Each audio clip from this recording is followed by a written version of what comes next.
I'm gonna be honest with you guys. I think Mega Altaria might just be the strongest new Mega. And before I show you the list, if you guys are having any sort of trouble getting these new cards, I want to tell you about my favorite way to do trading in Pokemon Pocket, and that's with PokeHub. PokeHub is my preferred way to do trading in Pokemon Pocket. They make it extremely simple to look for the cards you're searching for, create your own trades, especially now that we can trade shinies, full arts. I really think it's a good time to get on the app because you are going to have a hard time finding people offering these cards on any other platform. Creating your own trade is as simple as selecting the card you're looking for and then showing players all that you have to offer that you're willing to give up for that card. After you publish the trade, other PokeHub users will be able to send you a message. You can then work out a deal with them and everyone's happy. It is so much more than just a trading app though. Some of my favorite features are they have all of the metadata in the app. So you can take a look at the win percentages of decks, find new decks to play. They give you the best performing deck list for those archetypes. They also have all of the sets loaded in, so you can take a look through the set list. Maybe you want to know if you should open up Altaria or Gyarados or whatever. You can find those on there and know what cards are in the set. And then probably my favorite feature, because it is so hard to find this information, the secret missions and all of the missions for each set. If you want to know how to get the secret emblems, you can just open up PokeHub and look through and they will show you all of the requirements. It is my favorite partner app for Pokemon Pocket. Shout out PokeHub for sponsoring the video. You can download it in the links in the description for Google Play, Android, and Apple devices. Now, of course, before the deck list goes up, make sure you guys are subscribed, like the video. 80% of you are not subscribed. And on every single video, I'm giving away your choice of either Darkrai or Giratina Shiny from the Deluxe Packs EX. Just leave a comment and I will pick someone at random on every video until I run out of duplicates for them. Okay, so how did I build Altaria? I am going with the Jirachi Chingling build. We use double Jirachi, double Chingling, double Swablu. A lot of very nice synergies going on here.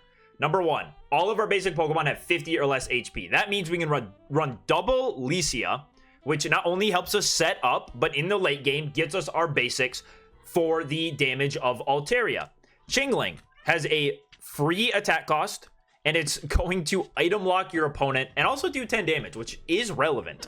So it's going to do 10 damage, and then your opponent can't play any item cards on their next turn.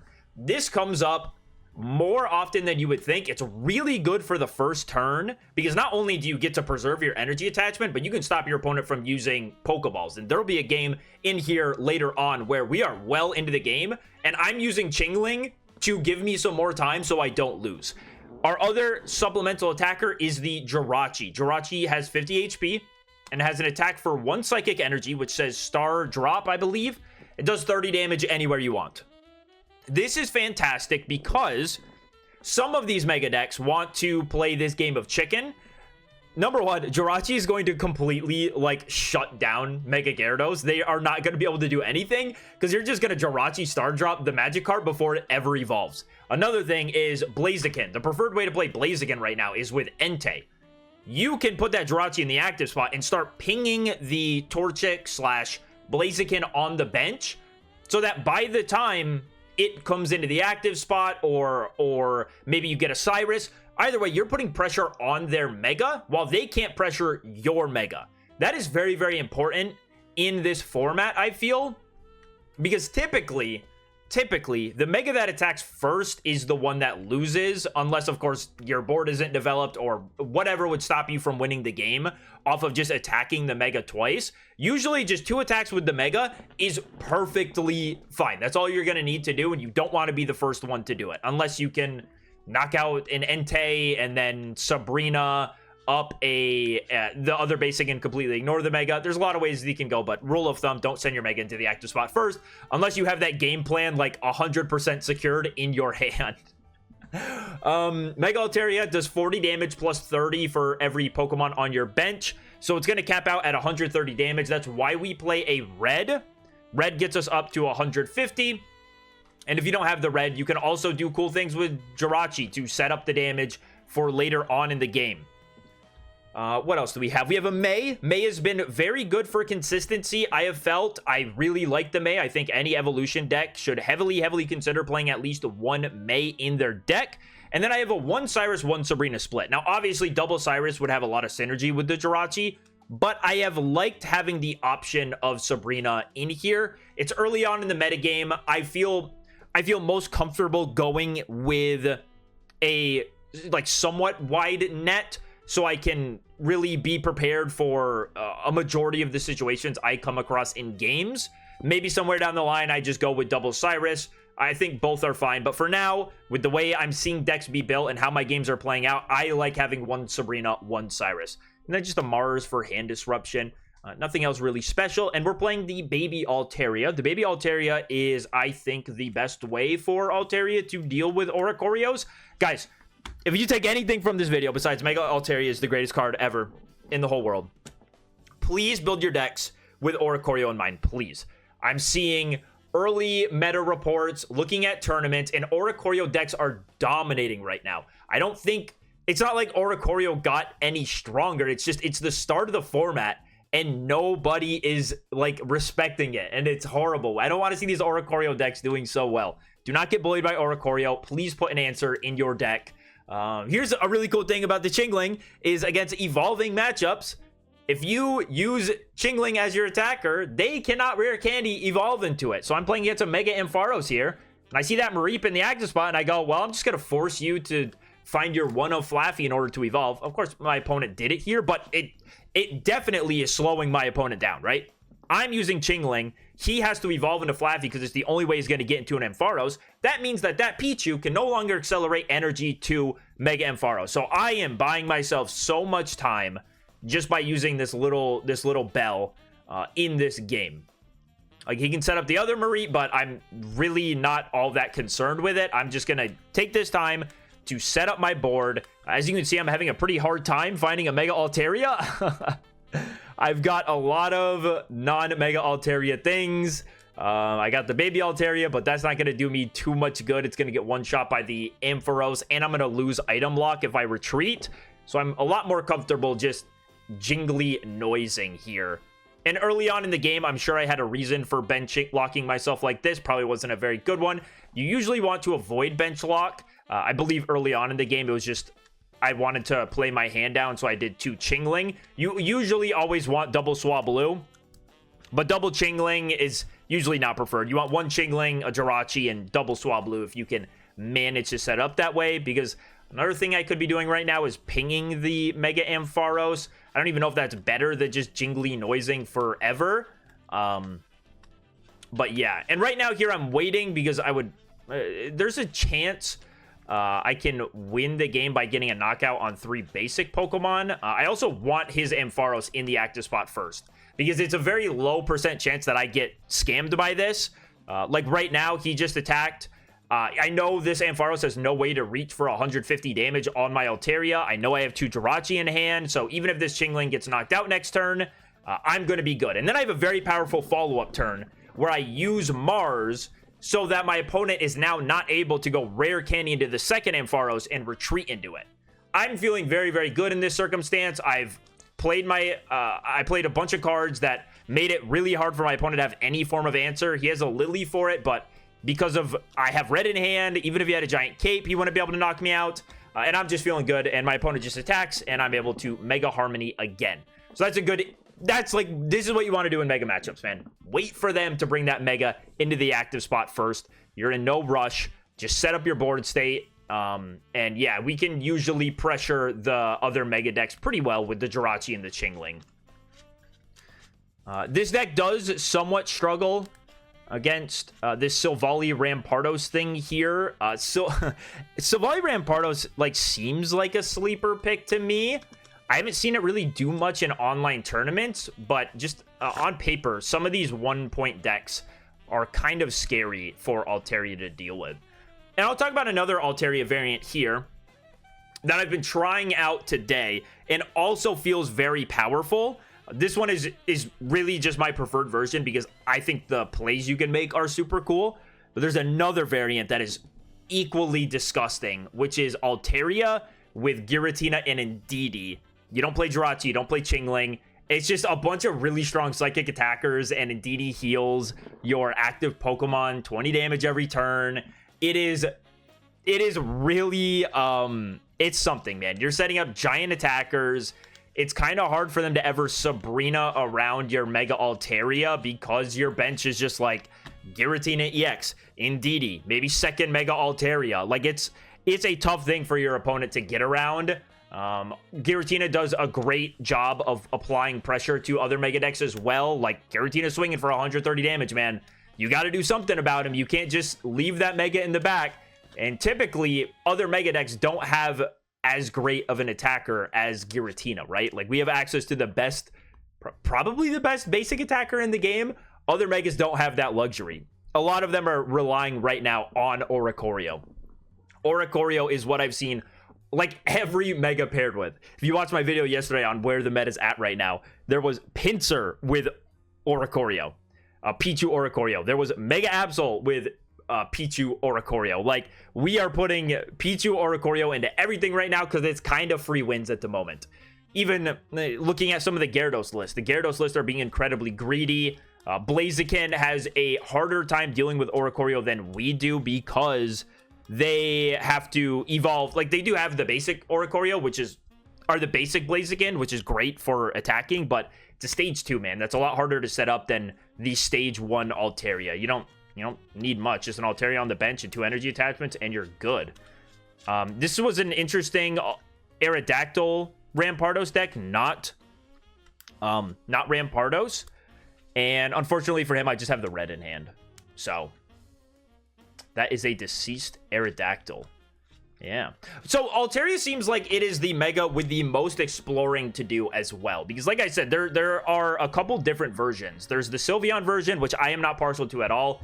I don't get it. I don't want to play it. I don't want to try it. I think either the Giratina version or this baby smaller version is going to be better.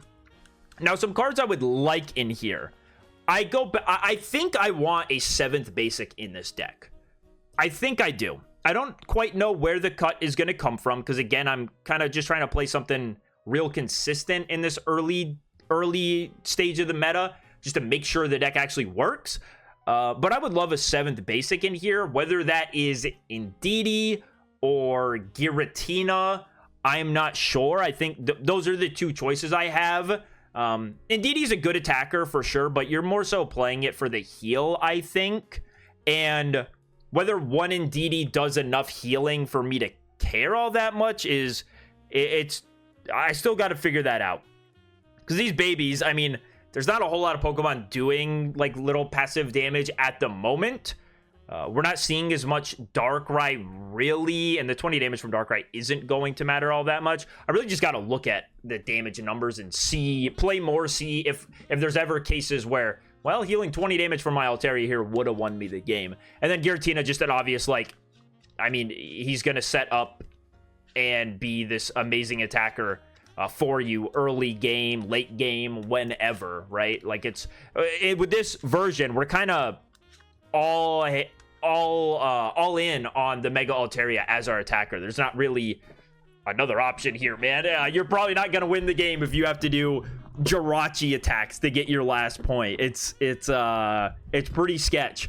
There are some instances too, though, where you do swing into a Pokemon, and if they don't have the heal, even if they retreat and you don't have Cyrus, you can just go Jirachi and put that last 30 damage on them for the knockout. So it's just you guys know, if you've watched the channel for long enough, you know this is how I like to play Pokemon Pocket. I like my damage pinging. The Chingling is like a great new addition to this game. It is really, really impactful when you're playing against these rare candy decks. Like, you can Chingling, get your board set up, and then when you're ready to go in, you just hit them with a Mars. And then, like, what are they going to do? They're probably not getting the rare candy stage 2 off of those 3 cards. Just a really, really fantastic card. Now, you see here, I'm playing against a Palkia deck. So I got to retreat the Chingling because I'm not interested in giving up a point this early. Like, I'm not seeing how that's going to value me, especially, like, getting 10 damage on the Palkia and taking away their item cards when I don't know what exactly I'm playing against. None of it feels good. So I evolve into Mega Altaria. I bench the Jirachi because I have Licia in hand. I know I'm gonna find that second Swablu off of the Lycia, so I'm not concerned. I just want these Pokemon on my bench in case I'm gonna get red carded or Marsed or whatever. Opponent goes for a Misty, unsuccessful. Looks like my opponent is playing some kind of old school Palkia 18 trainer deck for him, but unlucky for him. I top deck the red. See you, Palkia. Yeah, being able to hit for 150 is so nice. It's so nice. I think at the end of the video, I'm going to show you guys the Giratina version I'm working on, just so you have that option as well, because I don't think I'm going to make a full another video on Mega Altaria anytime soon. And just as a little treat for you guys, you know, you can see what else I've been cooking up, because I've been enjoying both of them the same amount, and I'm having trouble building any other decks because, dude, I just want to keep working on Altaria, man. It's like it's the most fun thing in the world.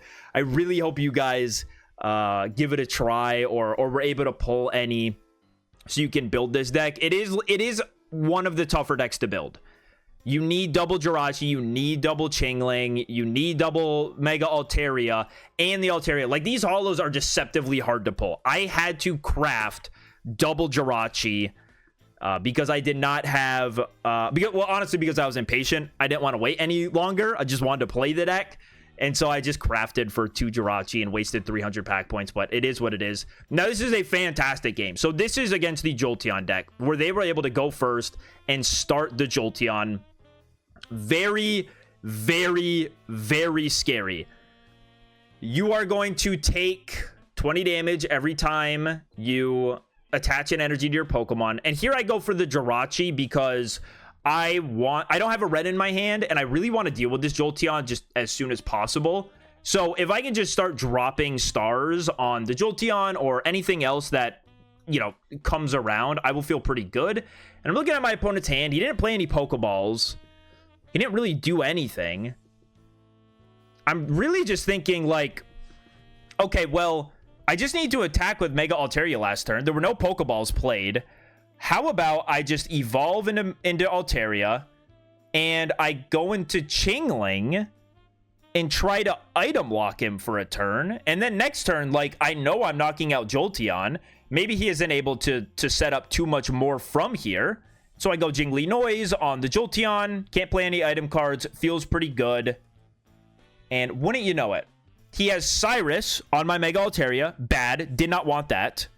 Has 1 Oricorio. 2 Oricorio naturally in hand. We are watching a Jolteon get lit. I mean, you could not ask for more. And then I top decked the Altaria, the baby Altaria, which I would have needed. So from here, I'm down to 70 HP. But I get to knock out the Jolteon, and my opponent has no more Pokemon in play. So Sabrina's not going to win me this game. Yeah, Sabrina can't do anything because there's double Oricorio down. There is no way for me to get a baby Altaria in play unless my opponent knocks out a Pokemon. I am in a pretty bad spot right here, right? Like, I don't know where or what I'm going to do in this situation. And so I'm looking, and obviously I know I'm going to have to start using Jirachi to ping damage on that Eevee. That seems like my best way to win, because even if it evolves, I can Cyrus it up later. And I'm debating here whether I want to research or Sabrina to put my opponent's attachments behind a turn. And I go for Sabrina because I know the Oricorio is coming up. And now my opponent has 1 less attachment to work with. So I'm going to star drop the Eevee, bring it down to 20 HP. It has to evolve or I will knock it out next turn. And now my Mega Altaria is probably safe for a turn. I don't expect him to go X speed, second Cyrus, energy switch. And even doing that it wouldn't do much for him. Or no, sorry, that would win him the game with that Jolteon in play. He puts a giant cape on the Jolteon. And now, this is where the big brain comes in, okay? I am waiting for... This game has switched. That second Jolteon in play means I need to avoid Cyrus, like, for sure. And I also need to not attach the Mega Altaria right now, because that will bring him down to 50 HP. Oh, wait, no, sorry. Jolteon's not in the active spot. What I'm going to do is I'm going to retreat into Chingling. Why? Well, my opponent will not be able to elemental switch to any of his Pokemon this turn. Every turn I use Chingling's jingly noise, he can't elemental switch. So by blocking elemental switch, he is not able to Cyrus knock out my Altaria with an Oricorio. He's not able to get into the Jolteon and power it up. And then I top deck the Cyrus. That one Chingling, like, you know there was an elemental switch in that hand, man. You know there was. That Chingling gave me the one turn I needed to pull off that Cyrus play and win the game. And that is well into the match. And I'm using item lock. Like, that right there, that moment felt like I was playing the real TCG. That is just, like, dude, you never do that, man. You never get to do that. So hopefully you guys enjoyed. I will throw up the list somewhere here on the side of the Giratina version. Subscribe to the channel, like the video. I'll see you on the next one.